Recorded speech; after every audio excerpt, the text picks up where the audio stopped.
बोलो संतोषी माता की जय। श्री संतोषी माता की व्रत कथा। एक बुढ़िया थी और उसके 7 बेटे थे। 6 कमाने वाले थे और एक निकम्मा था। बुढ़िया माँ 6 पुत्रों की रसोई बनाती, भोजन कराती और उनके खाने में से जो कुछ भी बचता वो 7वें को दे देती थी। परंतु 7वां पुत्र बड़ा भोला भाला था, मन में कुछ विचार न करता। एक दिन वह अपनी बहू से बोला, देखो मेरी माता का मुझ पर कितना प्रेम है। वह बोली, क्यों नहीं, सबका झूठा बचा हुआ तुमको जो खिलाती है। वह बोला, ऐसा नहीं हो सकता, मैं जब तक अपनी आंखों से न देखूं मान नहीं सकता। बहू ने हंसकर कहा, देख लोगे तब तो मानोगे। कुछ दिन बाद बड़ा त्योहार आया। घर में 7 प्रकार के भोजन और चूरमा के लड्डू बने। वह परखने के लिए सिर के दर्द का बहाना बनाकर पतला कपड़ा सिर पर ओढ़कर रसोई घर में सो गया और कपड़े में से सब देखता रहा। 6 भाई भोजन करने आए। उसने देखा माँ ने उनके लिए सुंदर सुंदर आसन बिछाए, 7 प्रकार की रसोई परोसी तथा आग्रह करके जिमाती रही। वह सब कुछ देखता रहा। 6 भाई जब भोजन कर उठे तब माँ ने उनकी झूठी थालियों में से लड्डुओं के टुकड़े को उठाया और एक लड्डू बनाया। जूठन साफ कर बुढ़िया माँ ने पुकारा, उठ न बेटा, कब खाएगा। 6 भाई भोजन कर गए, अब तू ही बाकी है। वह कहने लगा, माँ मुझे भोजन नहीं करना, मैं परदेश जा रहा हूँ। माता ने कहा, कल जाता हो तो आज ही जा। वह बोला, हाँ हाँ आज ही जा रहा हूँ। यह कहकर वह घर से निकल गया। चलते समय बहू की याद आई। वह गौशाला में कंडे थाप रही थी। जाकर बोला, हम जावें परदेस को आवेंगे कुछ काल, तुम रहियो संतोष से धर्म आपनो पाल। तो बहू बोली, 2 निशानी आपनी देख धरूं मैं धीर, सुधी मत हमारे बिसारियो रखियो मन गंभीर। वह बोला, मेरे पास तो कुछ नहीं, यह अंगूठी है सो ले लो और अपनी कुछ निशानी मुझे दो। वह बोली, मेरे पास क्या है, बस ये गोबर भरे हाथ हैं। यह कहकर उसकी पीठ पर गोबर के हाथ की थाप मार दी और वह चल दिया। चलते चलते दूर देश जा पहुंचा। वहां पर एक साहूकार की दुकान थी। वहां जाकर बोला, सेठ जी मुझे नौकरी पर रख लो। साहूकार को जरूरत थी। बोला, रह जा। वह बोला, दाम क्या दोगे। साहूकार ने कहा, काम देखकर दाम मिलेंगे। उसको साहूकार के पास नौकरी मिल गई। वह सवेरे 7 बजे से 12 बजे रात्रि तक काम करने लगा। कुछ दिन में दुकान का लेन देन, हिसाब किताब, ग्राहकों को माल बेचना, सारा काम करने लगा। साहूकार के 7-8 नौकर थे। वे सब चक्कर में पड़ गए कि यह तो कुछ ही दिनों में बहुत होशियार बन गया है। सेठ ने भी काम देखा और 3 महीने में ही उसे आधे मुनाफे का साझीदार बना लिया। 12 वर्ष में ही वह नामी सेठ बन गया और मालिक सारा कारोबार उस पर छोड़कर बाहर चला गया। इधर बहू पर क्या बीती सो सुनो। सास ससुर उसे दुख देने लगे। सारी गृहस्थी का काम कराकर उसे लकड़ी लेने जंगल में भेजते। इस बीच घर की रोटियों के आटे से जो भूसी निकलती उसकी रोटी बनाकर रख दी जाती और फूटे नारियल के नरेले में पानी। इस तरह दिन बीतते रहे। एक दिन वह लकड़ी लेने जा रही थी कि रास्ते में बहुत सी स्त्रियां संतोषी माता का व्रत करती दिखाई दी। वह वहां खड़ी होकर पूछने लगी, बहनों यह तुम किस देवता का व्रत करती हो और इसके करने से क्या फल मिलता है। इस व्रत की करने की क्या विधि है। यदि तुम अपने इस व्रत का विधान मुझे समझा कर कहोगी तो मैं तुम्हारा बड़ा एहसान मानूंगी। तब उनमें से एक स्त्री बोली, सुनो, यह संतोषी माता का व्रत है। इसके करने से निर्धनता, दरिद्रता का नाश होता है, लक्ष्मी आती है, मन की चिंताएं दूर होती हैं, घर में सुख होने से मन को प्रसन्नता और शांति मिलती है। निपुत्री को पुत्र मिलता है। प्रीतम बाहर गया हो तो शीघ्र आ जाता है। कुंवारी कन्या को मनपसंद वर मिलता है। राजद्वारे में बहुत दिनों से मुकदमा चलता हो तो खत्म हो जाता है। ग्रह कलेश की निवृत्ति हो, सुख शांति हो, घर में धन जमा हो, पैसा जायदाद का लाभ होता है तथा और भी मन में जो कुछ कामना हो सब इस संतोषी माता की कृपा से पूरी हो जाती है। इसमें संदेह नहीं। वह पूछने लगी, यह व्रत कैसे किया जाता है?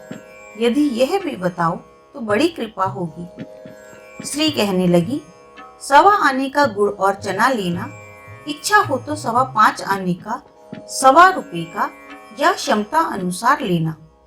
बिना परेशानी, श्रद्धा और प्रेम से जितना भी बन सके सवाया लेना। हर शुक्रवार को निराहार रहकर कथा कहना, सुनना, इसके बीच क्रम टूटे नहीं।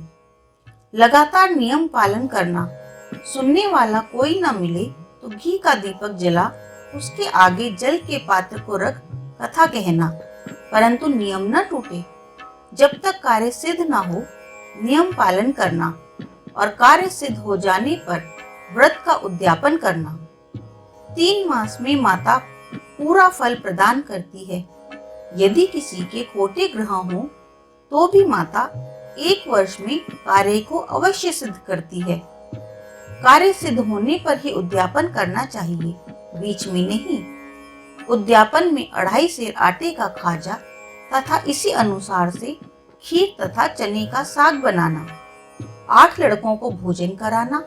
जहाँ तक मिले देवर जेठ, भाई बंधु, कुटुंब के लड़के लेना। न मिले तो रिश्तेदारों और पड़ोसियों के लड़के बुलाना। उन्हें भोजन करा, यथाशक्ति दक्षिणा दे, माता का नियम पूरा करना। उस दिन घर में कोई खटाई न खाए। यह सुन बुढ़िया के बेटे की बहू चल दी। रास्ते में लकड़ी के गट्ठर को बेच दिया और उन पैसों से गुड़ और चना ले माता के व्रत की तैयारी कर आगे चली। सामने मंदिर देख पूछने लगी, यह मंदिर किसका है? सब कहने लगे, यह संतोषी माता का मंदिर है। यह सुन माता के मंदिर में जा माता के चरणों में लेटकर विनती करने लगी, माँ, मैं दीन हूँ, निपट मूर्ख हूँ, व्रत के नियम कुछ जानती नहीं, मैं बहुत दुखी हूँ। हे माता जगत जननी, मेरा दुख दूर कर, मैं तेरी शरण में हूँ। माता को दया आई। एक शुक्रवार बीता कि दूसरे शुक्रवार को ही इसके पति का पत्र आया और तीसरे को उसका भेजा हुआ पैसा आ पहुंचा। यह देखकर जेठानी मुंह सिकोड़ने लगी और कहने लगी कि इतने दिनों में इतना सा पैसा आया, इसमें क्या बड़ाई है। लड़के ताने देने लगे। काकी के पास अब पत्र आने लगे, रुपया आने लगा। अब तो काकी की खातिर बढ़ेगी, अब तो काकी बुलाने से भी नहीं बोलेगी। बेचारी सरलता में कहती, भैया, पत्र आवे, रुपया आवे तो हम सब के लिए अच्छा है। ऐसा कहकर आंखों में आंसू भरकर संतोषी माता के मंदिर में जा मातेश्वरी के चरणों में गिरकर रोने लगी। माँ, मैंने तुमसे पैसा कब मांगा? मुझे पैसे से क्या काम? मुझे तो अपने सुहाग से काम है। मैं तो अपने स्वामी के दर्शन और सेवा मांगती हूँ। तब माता ने प्रसन्न होकर कहा, जा बेटी, तेरा स्वामी आएगा। यह सुन खुशी से बावली हो घर जाकर काम करने लगी। अब संतोषी माँ विचार करने लगी, इस भोली पुत्री से मैंने कह तो दिया तेरा पति आएगा, पर आएगा कहाँ से? वह तो इसे स्वप्न में भी याद नहीं करता। उसे याद दिलाने तो मुझे ही जाना पड़ेगा। इस तरह माता उस बुढ़िया के बेटे के पास जा स्वप्न में प्रकट हो कहने लगी, साहूकार के बेटे, सोता है या जागता है? उसने कहा, माता, सोता भी नहीं हूँ, जागता भी नहीं हूँ, बीच में ही हूँ, कहो क्या आज्ञा है। माँ कहने लगी, तेरा कुछ घर बार है या नहीं? वह बोला, मेरा सब कुछ है माता, माँ बाप, भाई बहन, बहू, क्या कमी है? माँ बोली, पुत्र, तेरी घरवाली बहुत कष्ट उठा रही है। वह बोला, हाँ माता, यह तो मुझे मालूम है, परंतु जाऊं कैसे? परदेश की बात है, लेन देन का कोई हिसाब नहीं, कोई जाने का रास्ता नजर नहीं आता, कैसे चला जाऊं? माँ कहने लगी, मेरी बात मान, सवेरे नहा धोकर संतोषी माता का नाम ले, घी का दीपक जला, दंडवत कर दुकान पर जा बैठना। देखते देखते तेरा सारा लेन देन चुक जाएगा, जमा माल बिक जाएगा, सांझ होते होते धन का ढेर लग जाएगा। अब तो वह सवेरे बहुत ही जल्दी उठ मित्र बंधुओं से अपने सपने की बात कहता है। वे सब उसकी बात अनसुनी कर दिल्लगी उड़ाने लगे। कहीं सपने भी सच्चे होते हैं? एक बूढ़ा बोला, देख भाई, मेरी बात मान, इस तरह सांच या झूठ करने के बदले देवता ने जैसा कहा है वैसा ही करना, तेरा क्या जाता है? अब बूढ़े की बात मान, नहा धोकर संतोषी माता को दंडवत कर घी का दीपक जला दुकान पर जा बैठा। थोड़ी देर में वह क्या देखता है कि देने वाले रुपया लाए, लेने वाले हिसाब लाए। कोठे में भरे सामानों के खरीदार नगद दाम में सौदा करने लगे। शाम तक धन का ढेर लग गया। मन में माता का नाम ले प्रसन्न हो घर जाने के वास्ते गहना, कपड़ा और सामान खरीदने लगा। सब काम से निपट घर को रवाना हुआ। यहाँ बहू बेचारी जंगल में लकड़ी लेने जाती, लौटते वक्त माताजी के घर मंदिर पर विश्राम करती। वह उसका रोज रुकने का स्थान जो ठहरा। दूर धूल उड़ती देखकर वह माता से पूछती है, हे माता, यह धूल कैसी उड़ रही है? माँ कहती है, हे पुत्री, तेरा पति आ रहा है। अब तू ऐसा कर, लकड़ियों के 3 गट्ठड़ बना, एक नदी के किनारे रख, दूसरा मेरे मंदिर पर और तीसरा अपने सिर पर। तेरे पति को लकड़ी का गट्ठा देखकर मोह पैदा होगा। वह यहाँ रुकेगा, नाश्ता पानी बना खाकर माँ से मिलने जाएगा।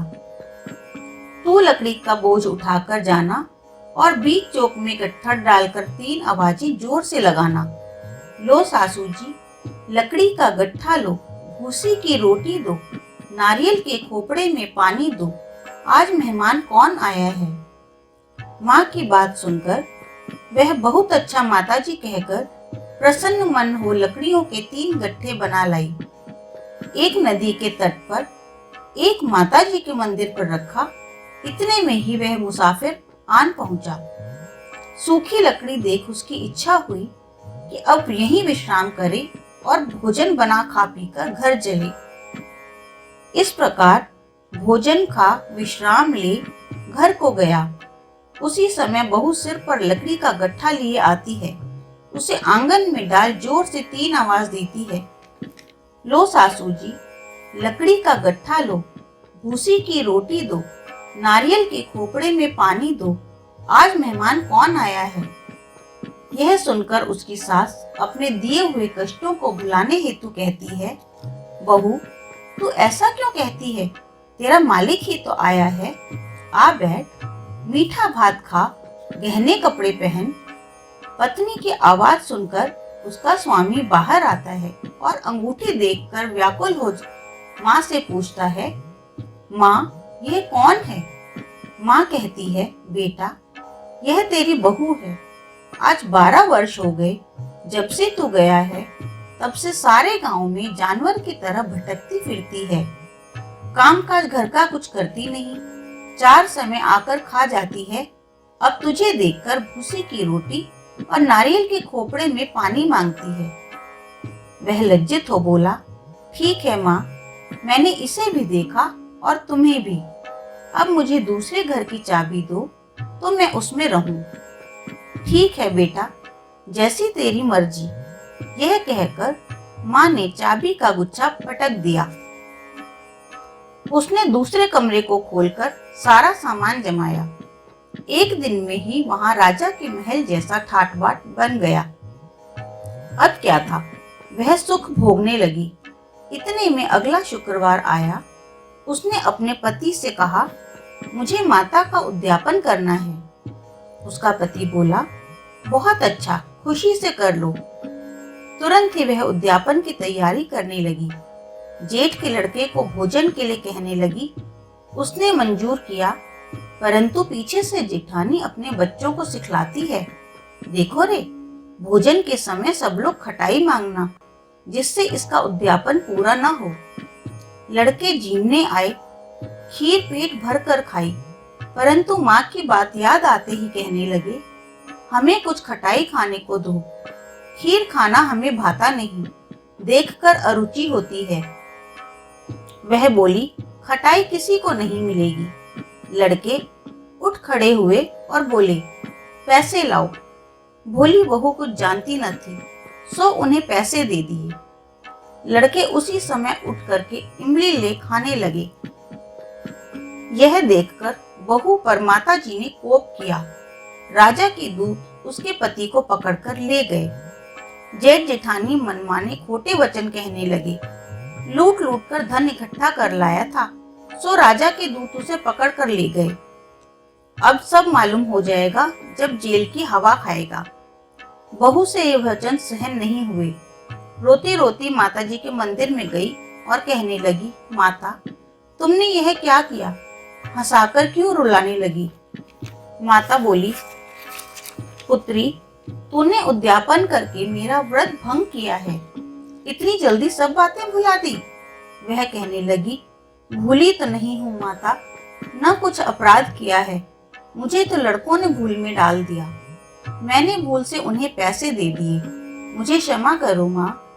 माँ बोली, ऐसी भी कहीं भूल होती है? वह बोली, माँ, मुझे माफ कर दो, मैं फिर तुम्हारा उद्यापन करूंगी। माँ बोली, ऐसी भूल अब मत करना।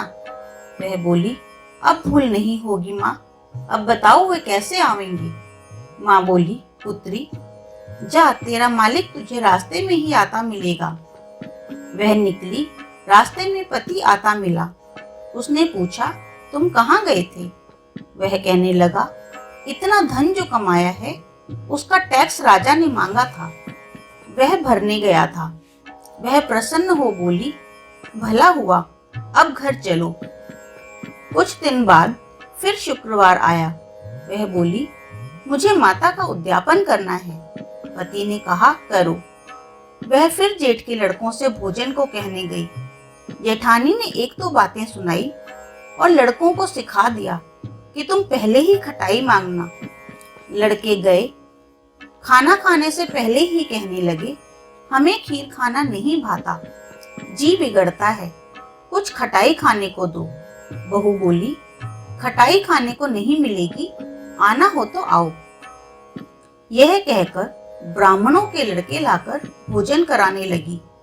यथाशक्ति दक्षिणा की जगह एक एक फल उन्हें दिया। इससे संतोषी माता प्रसन्न हुई। माता की कृपा होते ही 9वें मास उसको चंद्रमा के समान सुंदर पुत्र प्राप्त हुआ। पुत्र को लेकर प्रतिदिन माता जी के मंदिर को जाने लगी। माँ ने सोचा कि यह रोज मेरे यहाँ आती है, आज क्यों न मैं इसके घर चलूं, इसका आसरा देखूं तो सही। यह विचार कर माता ने भयानक रूप बनाया। गुड़ और चने से सना मुख, ऊपर से सूंड के समान होठ, उस पर मक्खियां भिनभिना रही थी। दहलीज में पैर रखते ही उसकी सास चिल्लाई, देखो रे, कोई चुड़ैल डाकिन चली आ रही है, लड़कों इसे भगाओ नहीं तो किसी को खा जाएगी। लड़के डरने लगे, चिल्लाकर खिड़की बंद करने लगे। बहू रोशनदान से सब देख रही थी। प्रसन्नता से पगली होकर चिल्लाने लगी, आज मेरी माता मेरे घर आई है। यह कहकर बच्चे को दूध पिलाने से हटाती है। इतने में सास का क्रोध फूट पड़ा। बोली, रांड, इसे देखकर कैसी उतावली हुई जो बच्चे को पटक दिया। इतने में माँ के प्रताप से जहां देखो वहां लड़के ही लड़के नजर आने लगे। बहू बोली, माँ जी, मैं जिनका व्रत करती हूँ यह वही संतोषी माता है। इतना कह झट से सारे घर के किवाड़ खोल दिए। सबने माता के चरण पकड़ लिए और विनती कर कहने लगे, हे माता, हम मूर्ख हैं, अज्ञानी हैं, तुम्हारे व्रत की विधि हम नहीं जानते। तुम्हारा व्रत भंग कर हमने बड़ा अपराध किया है। हे माता, हे जगत जननी, आप हमारे अपराध को क्षमा करो। इस प्रकार माता प्रसन्न हुई। हे माता, बहू को जैसा फल दिया वैसा सबको दो।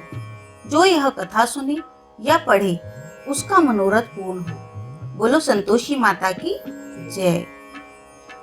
ग्रंथ करोड़न में कहा है ये सबका सार, ब्रह्म सत्य जगत झूठा है, जीवन ही ब्रह्म निहार।